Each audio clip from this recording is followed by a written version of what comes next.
Today, we'll make easy, delicious Moroccan pancakes. I'm Allison with Simple Fantastic Kitchen, and I'm so lucky to have my sister Suzanne here with me today. She's also a world traveler who knows how to make this delectable recipe like a pro. She also knows how to pronounce the pancake's official international name. Moroccan Baghrir. They're honeycomb pancakes that are very traditional Moroccan breakfast, snack, and everyday food that Moroccan families will eat. It's also really popular street food, and it's delicious. So we are going to go through the steps on how to make Moroccan Baghrir. So we're going to use a blender. You could just do this by hand if you wanted to. It's just easier because you want it really smooth, right? It's very similar to crepes. The consistency of the batter is more like crepes because it's thinner than your normal pancake batter. You don't want it lumpy. You want it very fine, yeah. So we're going to start with lukewarm water, just a little over 3 cups. And then 1 tablespoon of active yeast. And the active yeast is what brings the bubbles out, right? Which is unique. That's what makes it different than crepes or pancakes, is that it has yeast in it, and that gives it its unique form. Yeah. And then we're just gonna blend that for a little bit. Just to get it all mixed together and get the yeast starting to activate. So I'll just put it on batter blend. And honestly, that's probably enough. Yeah, absolutely, absolutely. Just so that it's all combined. So next we're gonna do 1 teaspoon of sugar, 1 teaspoon of salt, 2 teaspoons of baking powder. Should we give that a whirl? I think so. Mix that up a little bit so that everything is combined well before we add the bulk of the dry ingredients.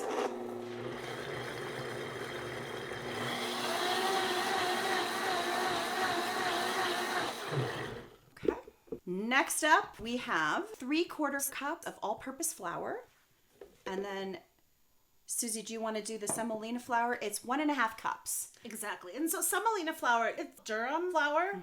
It's the basis when you're making pasta. It's the type of flour that you use when you're making pasta. So it adds a little bit of a different consistency or texture to the baghrir. It's a little bit chewier when you're pulling it apart. It sort of just has a different texture. Yeah, it just makes it very distinct from regular pancakes or crepes. Exactly. Just so you know, I'm using the Blendtec Total Blender Classic today, which is a high-powered blender, excellent for many tasks in the kitchen. I recently did a comprehensive review of my 10 years of owning the Blendtec. I'll put a link to that in the description below. I will also have links to the Blendtec and all the other products I'm using today in the description as well, in case you want to explore them. And let's just give it a look. And so I can see some bubbles already.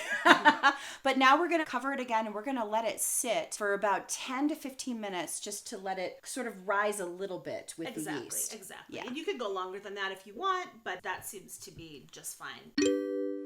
So it's been 10 minutes and we are now ready to go so we can uncover.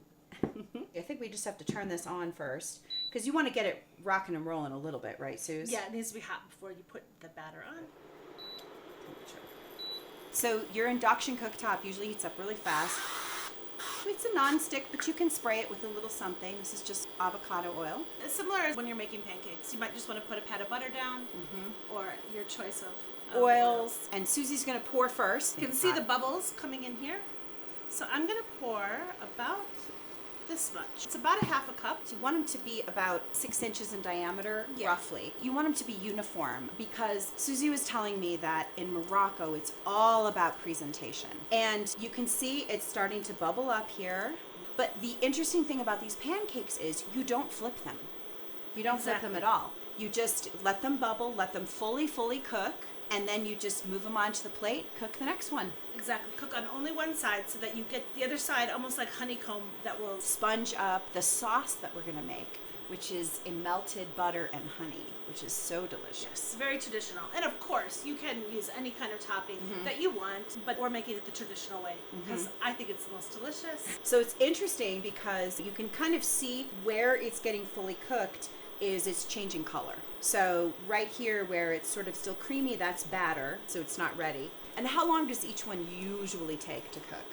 I would say about 3 minutes. It depends how hot your pan stove is. Yeah. Exactly. You think it's done? Oh, what it looks like underneath. So you can see that it's golden brown. It's golden brown, so this one's ready.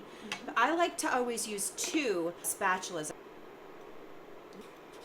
Here we go. One is done, and then you can just stack them.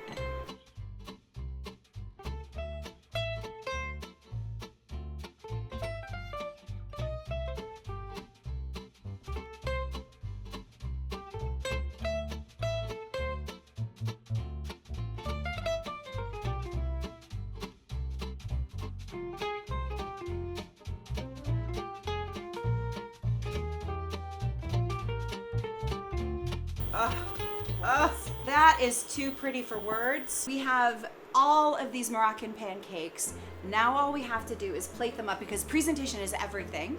We are now plated up beautifully in the traditional Moroccan style. And in the center, we have this gorgeous honey butter mixture, just melted butter in the microwave, maybe just half a stick. Yeah, half a stick of butter. And it's equal parts honey and butter. So however much honey you use, that's how much butter you'll use. And then the traditional Moroccan way of eating this, Suzanne is going to show us. Absolutely. So you'll take one and ladle on your topping and roll it up. And there is your Baghrir. Gorgeous. Look at that. All right, I'm going to get mine going and then we're going to eat. She's going to spoon. There we go. All right. And a little more. Delicious. Oh, there it comes. Okay, and then I'm going to roll it up.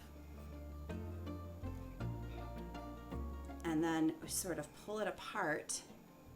And then you can see inside of it. It's gorgeous. Now we're going to taste, right? Here we go. Absolutely. Say bsha. Saha. Bsha. Saha. Oh, that's so good. It doesn't taste heavy. There's sometimes pancakes can be very, very heavy. It's light. It's refreshing, actually. Don't you think? Absolutely. And so what does saha mean? To your health. To your health. Bsha. Saha, to your health.